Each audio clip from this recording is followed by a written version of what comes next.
নমস্কার, আশা করব সবাই ভালো আছেন। তবে একটু চিন্তিত আছেন যারা ছাদ বাগান করে। কোনো সময় গরম, কোনো সময় শীত, ঠান্ডা, অতিরিক্ত ঠান্ডা, গাছে কিছু করতে পারছি না, গাছে হাত দিতে পারছি না। এখন আমাদের সিজন বর্ষা, তাই টেনশন থাকবে না বাগানিদের, এটা হতেই পারে না। তীব্র টেনশন। বৃষ্টি হচ্ছিল না টেনশন, বৃষ্টি হচ্ছে টেনশন, ঠিক আছে। কিন্তু এই টেনশনের মাঝখানেও আমরা যারা গাছ ভালোবাসি তারা নানান উপায় অবলম্বন বার করি, অনেক কিছু খুঁজে বার করার চেষ্টা করি বাগান ভালো রাখার জন্য। যেভাবেই হোক বাগান আমাদেরকে ভালো রাখতেই হবে, আর তার জন্য যাবতীয় যা করার প্রয়োজন আছে সব কিছু আমরা করব, তাই না? তো এই মুহূর্তে বৃষ্টি হচ্ছে, তো অত চিন্তা করার কিছু নেই। বাগান আছে যখন, সব কিছু হবে যখন ঠিকঠাক, আমরা একটা এরকম মিনিয়েচার তো বানাতে পারি, তাই না? মিনিয়েচার মানে বুঝতে পারেন তো, ছোট ছোট হয় জানা, ছোট পলি হাউস।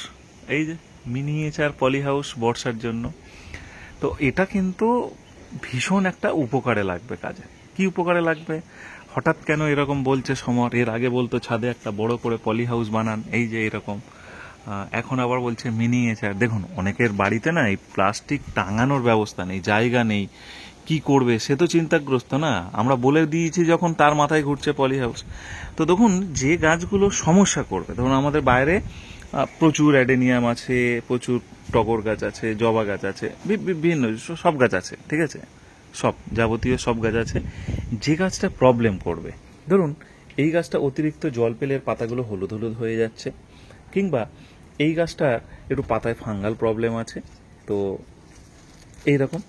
তো যে গাছটা প্রবলেম করবে, আমার কিন্তু এখানে যে গাছগুলো প্রবলেম করছিল বা যে গাছটা ব্লুমিং করবে, এই ধরুন ফুল আসছে, এই গাছগুলোকে আমরা একটু এই ছোট্ট পলি হাউসের ভিতরে রাখবো। বা কোনো গাছ গ্রাফটিং করেছেন, কোনো গাছ ডাল কেটেছেন, সেইগুলোকে অতিরিক্ত বৃষ্টিতে না রেখে আমরা এইরকম রাখবো, তাই না? এই যে ফুল হচ্ছে কি সুন্দর দেখুন, আমরা এইরকম জায়গায় রাখবো সেগুলো, এই মিনিয়েচার পলি হাউসের নিচে।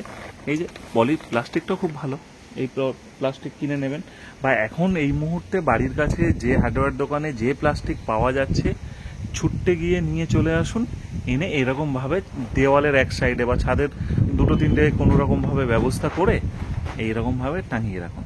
আশা করব কি বলতে চেয়েছি বুঝতে পেরেছেন।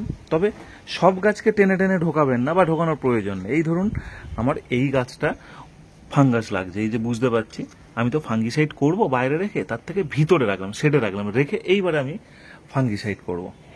আশা করব বুঝতে পেরেছেন কি বলতে চেয়েছি, কি করতে চেয়েছি সেটাও বুঝতে পেরেছেন। এই ছোট্ট ভিডিওর মাধ্যমে সবুজ বন্ধু রোজ নতুন কিছু আপনাদের দিয়ে যায়।